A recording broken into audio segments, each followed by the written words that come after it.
тоҷикистон ватани мо аст, на пойгоҳи низомии кишварҳои бегуна.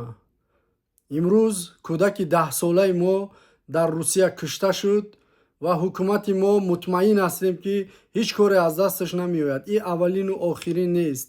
пеш аз ин ҳам 3 кӯдаки дига дар ин кишвар қатл шид. вокуниши ҳукумати Тоҷикистонро мо дидем.